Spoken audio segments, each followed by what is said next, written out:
Bismillahirrahmanirrahim. Dear listener, in today's session we will talk about myocardial infarction or heart attack. सबसे पहले हम define करते हैं कि एमआई या मायोकार्डियल इन्फाक्शन होता क्या है। तो मायोकार्डियल इन्फाक्शन को हम आसान वे में डिफ़ाइन कर सकते हैं कि जब हार्ट की ऑक्सीजन एंड ब्लड की डिमांड ज़्यादा हो जाए और हार्ट की सप्लाई कम हो जाती है, यानी the imbalance between the demand of myocardium and supply to the myocardium. जब इनके अंदर इम्बैलेंस आ जाती है, फॉर एग्जांपल हार्ट के मसल की डिमांड ज़्यादा हो गई और हार्ट ने सप्लाई कम कर दिया, तो हम कहते हैं कि दिस इज़ मायोकार्डियल इन्फाक्शन। इस सेशन के अंदर या इस लेक्चर के अंदर हम बात करेंगे मायोकार्डियल इन्फाक्शन की डिफिनेशन की, काजेज़ और पैथोफिजियोलॉजी की, कि इसके काजेज़ क्या हैं और जब नॉर्मल फिजियोलॉजी अल्टर हो जाती है तो वो क्या होती है। इसके अलावा हम साइन एंड सिम्टम यानी क्लिनिकल मैनिफेस्टेशन की बात करेंगे। डायग्नोस्टिक इवॉल्वेशन के हम कैसे इवॉल्वेट करेंगे कि पेशेंट को मायोकार्डियल इन्फाक्शन या हार्ट अटैक है। इसके अलावा हम मेडिकल मैनेजमेंट की बात करेंगे और एट द एंड इस मरीज़ के इज़ अ नर्स हमारे क्या रोल एंड रिस्पॉन्सिबिलिटी होती है, मीन्स कि नर्सिंग इंटरवेंशन क्या होंगे मायोकार्डियल इन्फाक्शन के पेशेंट के लिए।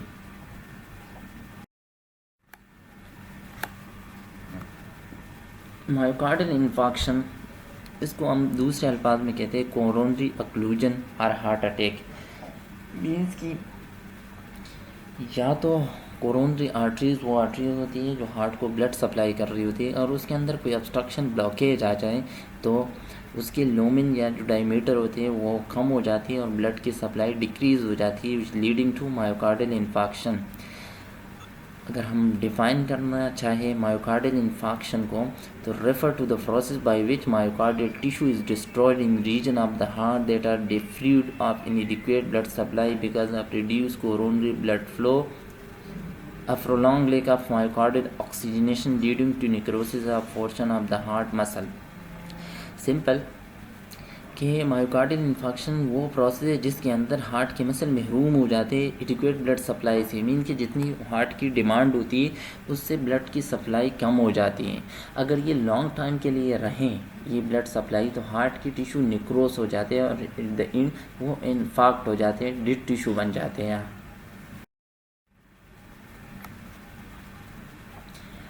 अब इथियोलॉजी यानी काज और पैथोफिजियोलॉजी क्या होगी।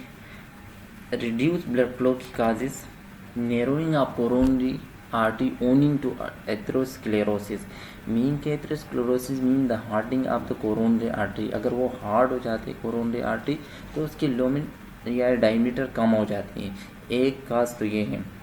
इसके अलावा complete occlusion of an artery owing to embolus और थ्रोम्बस, अगर कोई ब्लड क्लॉट या वहाँ पे एम्बोलस आ जाए और कोरोनरी आर्टरी को कम्प्लीटली ऑब्स्ट्रक्ट करे तो ब्लड फ्लो रिड्यूस हो जाएगी, हम कहेंगे कम्प्लीटली बंद हो जाएगी। इसके अलावा myocardial necrosis caused by acute occlusion of coronary artery due to plaque rupture और इरोजन विद इम्पोज थ्रोम्बोसिस, अगर वहाँ पे थ्रोम्बस बन रहे हैं और उसकी रप्चर हो जाए वो फट जाए तो कोरोनरी आर्टरी कम्प्लीटली ब्लॉक हो जाएगी और कम्प्लीटली ब्लड की सप्लाई बंद हो जाएगी, तो वहाँ पे जो टिश्यू है वो निक्रोस हो जाएंगे, मीन्स डेथ हो जाएंगे वो टिश्यू। अगर हम साइन एंड सिम्टम की बात करते हैं तो ये मरीज़ टिपिकल सिम्टम के साथ होते हैं कि इसको टिपिकल चेस्ट पेन होता है, मीन्स के अगर मायोकार्डियल इन्फाक्शन की पेन की हम बात करें तो ये दूसरे पेन से कैरेक्टरिस्टिक क्वालिटी इंटेंसिटी में अलग होता है, मीन्स कि ये मरीज़ पिन पॉइंट नहीं कर सकता है। इसके अलावा ये वाला दर्द ये पेन रेडिएट कर रहा होता है, मीन्स कि ये लेफ्ट हार्ट से स्टार्ट हो जाते हैं और अपर जा बैक और लेफ्ट आर्म तक ये रेडिएट हो रहा होता है, फैल रहा होता है। इसके अलावा मरीज़ को वॉमिटिंग और स्वेटिंग ये सिम्टम्स होते हैं और डिफ़िकल्टी इन फीलिंग ब्रीथिंग ये मरीज़ फील कर रहा होता है। तो pain is the cardinal symptom of myocardial infarction, anxiety and fear of impending death। Pain की अगर हम बात करें तो जो क्रोनिक डायबिटीज़ वाले पेशेंट होते हैं जिसको न्यूरोपैथी हो जाती है, उसके अंदर ये पेन अक्सर मरीज़ महसूस भी नहीं कर पाते। यंग एज के अंदर अनबेरेबल पेन होता है मरीज़ को, जिसको कोई अननाउन बीमारी ना हो, कोई नाउन बीमारी नहीं हो, मीन्स के डायबिटीज़ वगैरह उसको ना हो। एंजाइटी और फियर होता है मरीज़ को। एंजाइटी हम कहते हैं फ्यूचर से अभी हम वरीड हो रहे हैं, तो यह डर होता है इम्पेंडिंग डेथ के मेरी मौत हो जाएगी। इसके अलावा नोज़िया एंड वॉमिटिंग, मरीज़ को वॉमिटिंग होती है। ब्रीथलेसनेस मीन या डिफ़िकल्टी इन ब्रीथिंग, और इसके अलावा कोलेप्स या सिनकेपी, मरीज़ को आंखों के सामने अंधेरा आ जाते हैं या वो कोलेप्स हो जाते हैं। Physical sign symptomatic activation means के कलर चेंज हो जाते हैं, पसीने आ जाते हैं, इनिशियली हार्ट रेट बढ़ जाता है, क्योंकि ये कंपेंसेटरी मैकेनिज्म है कि जब हार्ट की ऑक्सीजन की डिमांड बढ़ जाती है और सप्लाई कम हो जाती है तो हार्ट रेट बढ़ा देते हैं कंपेंसेटरी मैकेनिज्म के तौर पर। रेस्पिरेटरी रेट मरीज़ का बढ़ जाते हैं, टेकेप्निक में चला जाता है। इसके अलावा नोज़िया एंड वॉमिटिंग, इसके अलावा leading to bradycardia, initial tachycardia and bradycardia. ये मरीज़ हाइपोटेंशन हाइपरटेंशन के साथ भी हो सकता है, ये टेकिकार्डिया एंड ब्रेडिकार्डिया के साथ भी हो सकते हैं। इसके अलावा हाइपोटेंशन, ओलिगोयूरिया, कोल्ड फेरेप्टीज, माइट्रल रिगर्गिटेशन, पेरिकार्डाइटिस, ये इसकी कम्प्लिकेशन है। अगर हम इस मरीज़ को ट्रीट नहीं करेंगे तो इसकी कम्प्लिकेशन की भी हमें मिलते हैं। अगर हम डायग्नोस्टिक टेस्ट की बात करते हैं तो इस मरीज़ के लिए हम 12 लीड ईसीजी करते हैं, जिसके अंदर हमें ईस्ट सेगमेंट एलिवेट मिल रहा होता है। वो कौन सी लीड्स के अंदर है, उससे हमें उस एरिया यानी हार्ट के कौन सी एरिया के अंदर ब्लड की सप्लाई कमी या एरिया इन्फाक्ट हो रहा है, उसमें हमें डिफरेंट लीड्स में हमें पता लग जाता है।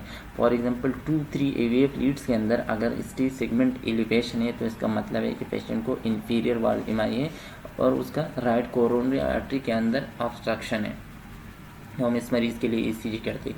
सेकंड, जो हम ब्लड टेस्ट करते हैं उसके अंदर हम कार्डिक एंजाइम देखते हैं, मोर स्पेसिफिकली हम कार्डिक एंजाइम चेक करते हैं मायोकार्डियल इन्फार्क्शन के मरीज़ के लिए, तो ये हाई सेंसिटिव ट्रोपोनिन है। अगर इसके लेवल इंक्रीज हो जाए तो हम कहते हैं कि मरीज़ को मायोकार्डियल इन्फार्क्शन है, कि जब भी हार्ट के अंदर मसल इंजरी हो जाती है, टिश्यू को ब्लड की सप्लाई कम हो जाती है, वो निक्रोस हो जाती है, तो हार्ट के मसल जो इंजर्ड मसल होते हैं वो ये एंजाइम रिलीज़ करते हैं, और जब हम ब्लड के अंदर ये टेस्ट देखते हैं तो इसके लेवल हाई होते हैं, तो हम समझ जाते हैं कि पेशेंट मायोकार्डियल इन्फार्क्शन की तरफ जा रहा है। इसके अलावा हम इस मरीज़ के लिए इकोकार्डियोग्राम करते हैं, यानी इको करते हैं अंडरलाइंग काज के ढूंढने के लिए। उसके अंदर हमें वल्वुलर हार्ट डिजीज़ के या वॉल्स के, हार्ट के थिकनेस के या चैम्बर के या पल्मोनरी आर्टरी के प्रेशर हमें पता लग जाता है। चेस्ट के एक्सरे करते हैं इस मरीज़ के लिए, कोरोनरी एंजियोग्राफी करते हैं। इसके अलावा एक्सरसाइज स्ट्रेस इस मरीज़ के लिए। Medical management, immediate management, the first 12 hours के अंदर हम क्या करते हैं, इसको मॉर्फिन सल्फेट देते हैं और साथ में एंटी एमेटिक ड्रग देते हैं। मॉर्फिन सल्फेट हम इस मरीज़ को पेन किलर के लिए देते हैं या आराम के लिए, क्योंकि इसके अंदर सेडेशन होती है। इनिशियली हम 3 mg देते हैं मरीज़ को, साथ में मेटाक्लोन यानी एंटी एमेटिक मेटाक्लोप्रोमाइड कोई मेडिसिन देते हैं, क्योंकि मॉर्फिन सल्फेट के पोटेंशियल साइड इफ़ेक्ट होते हैं vomiting. Anti thrombotic therapy means के anti platelet therapy, anti coagulants therapy हम इस मरीज़ को देते हैं। एंटी इंजाइनल थेरापी, इसके अलावा सर्जिकल थेरापी। अगर पेशेंट एक्यूट एमआई के साथ आया है, रिसेंट ऑनसेट है, तो हम इनिशियली इस मरीज़ को ऑक्सीजन सप्लीमेंट पे ले लेते हैं, ऑक्सीजन सपोर्ट पे ले लेते हैं। इसके अलावा हम इस मरीज़ को डिस्प्रिन देते हैं, इसके अलावा एक्सप्लेंडेड देते हैं, रोजोस्टेटिन देते हैं 40 mg, हेफरिन 4000 यूनिट IV स्टेट देते हैं। ये इस मरीज़ की इनिशियल मेडिकल। अगर हम नर्सिंग मैनेजमेंट की बात करें एक्यूट केसेस के अंदर हम 12 लीड ईसीजी करते हैं, जैसे मरीज़ हमारे पास आ जाए, वाइटल साइन असेस करते हैं। इसके अलावा वाइटल साइन के अंदर heart rate, BP, temperature, pain and respiration. इसके अलावा हम दोनों हाथ पे इस मरीज़ को IV कैनुला करते हैं, कंफर्टेबल पोजीशन देते हैं, मरीज़ को अनड्रेस करते हैं, क्योंकि हम इस मरीज़ को फ़ौरन से कैथ लैब में या जहाँ पे एंजियोग्राफी जो प्लास्टिक प्रोसीजर होते हैं उस वाले रूम में हमने शिफ्ट करना होता है, तो हम मरीज़ के ड्रेस को चेंज करते हैं और उसके जो बिलोंगिंग होते हैं, जो उसके कपड़े ड्रेस वगैरह होते हैं, वो अटेंडेंट को हैंड ओवर करते हैं। इसके अलावा हम मरीज़ को कैथ लैब के लिए तैयार करते हैं, मेडिकेशन टाइम पे देते हैं, मरीज़ को असेस कर रहे होते हैं मायोकार्डियल इंफाक्शन के मरीज़ के लिए के कम्प्लिकेशन के लिए। जैसे इंटीरियर वॉल एमआई है, जिसको इंटीरियर वॉल के अंदर हार्ट अटैक हो जाता है, तो वो मरीज़ कार्डिक अरेस्ट में उसके जाने के चांसेस ज़्यादा होते हैं, तो हम वाट फॉर कम्प्लिकेशन। इसके अलावा femoral upper radial side should be clean with trimmer machine, external catheter या पुलिस के तहत मरीज़ को अप्लाई करते हैं। Thank you for watching video.